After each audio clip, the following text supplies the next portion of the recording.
That's the symbol for his fraternity, the Skull and Bones Society, on the Yale on the Yale campus. It's an old society, old fraternity. Goes back about 170 years now. His father was a member, his brothers are members, most of the people around him were members, all of the people in CFR, many of the people on Wall Street were members. Many of the people who control the media in America are members of the Skull and Bones Society. Now they say they're not Freemasons, but let me explain that.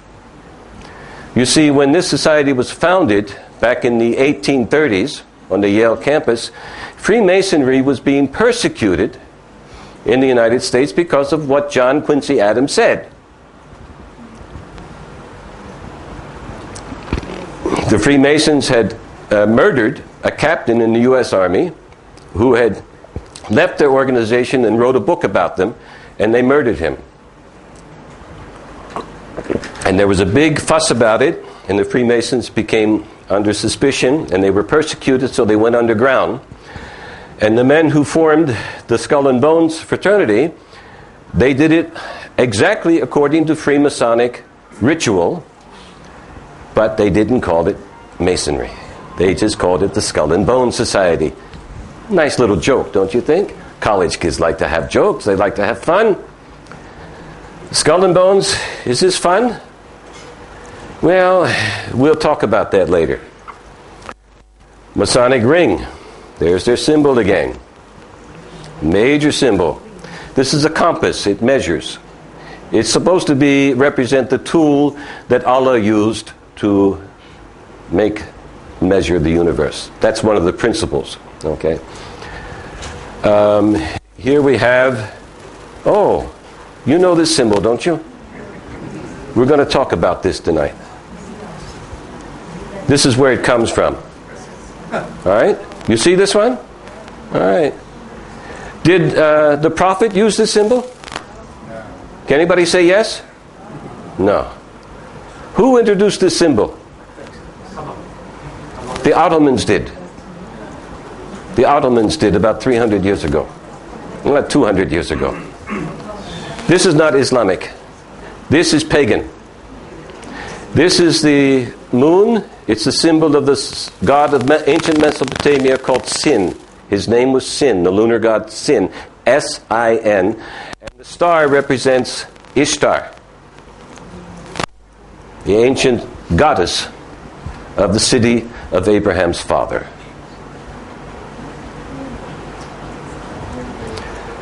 You see this thing?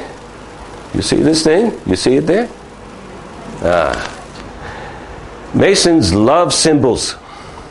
They love to use icons because they mesmerize the people. People get used to looking at these icons and it unites them. Gives them a patriotic spirit. I'm not speaking against patriotism, but patriotism is not our primary goal for success. And to use symbols that represent pagan gods is shirk. Sorry, the government official here, I'm sorry. That's what it is. I'm a man of truth. That's what it is. Now, you may not have known this before. It's okay, now you know it. And now that you know it, you're responsible for it. It's my fault. But Allah brought me here, so you can, if you want to blame somebody, go ahead. Okay, now, here's another form of the swastika. This comes from the Theosophical Society. The Theosophical Society is another mystical organization. It's spun off, it's an organization associated with the Freemasons, and its founder was a Freemason. You'll find that many religious cults were founded by Freemasons. The Theosophical Society was one, and this is another one of their symbols. This is another form of the swastika. So these are all symbols which Freemasons love. Okay, now we'll go into the next slide. I've forgotten what it is now. Oh, here, we're going to talk about the star. I like this.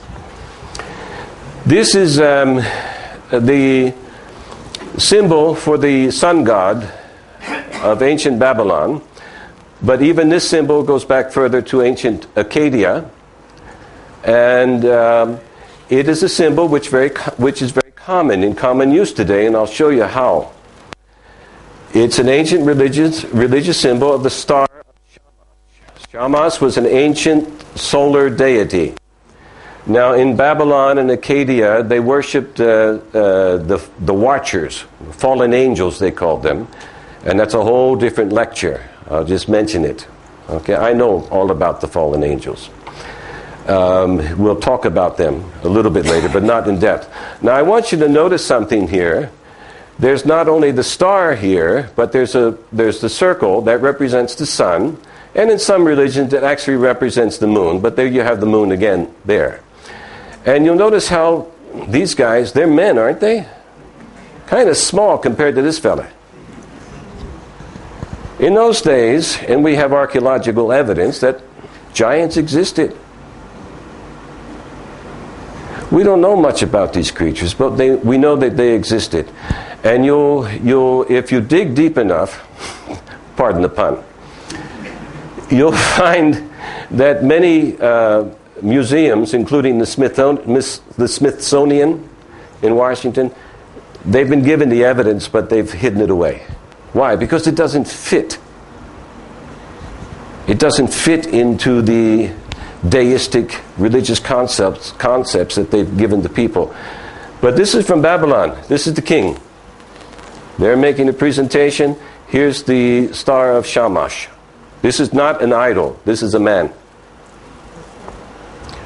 This is taken right from their temple wall. It's a print that was taken from the temple wall. Now remember this symbol. This is very important. Okay? It's a sun god symbol. That's what it is.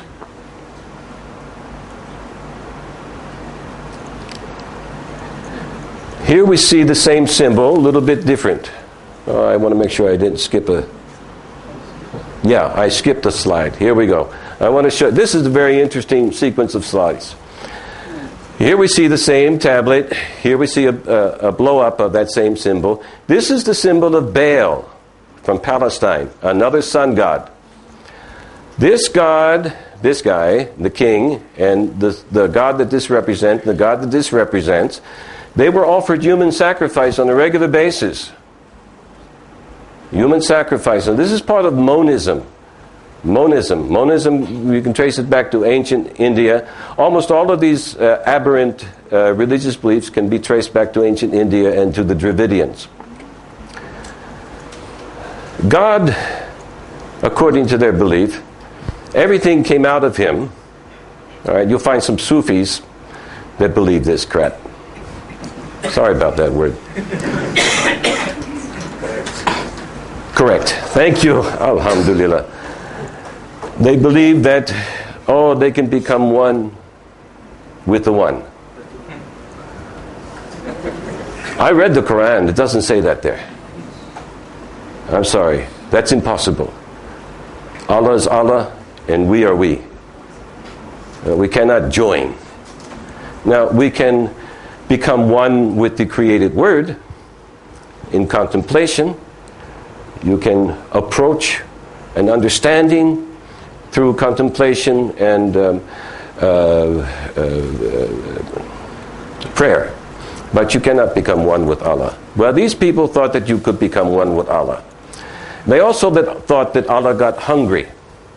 Because, if everything came out of Allah, according to their belief, then, he's got skinny. And he's really happy if something comes back to him sometime.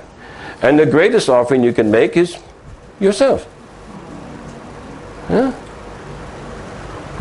So these people used to sacrifice sun gods to the gods that these symbols represented. This is what is that? St. Peter's Square, the Roman Catholic Church. Does that look familiar?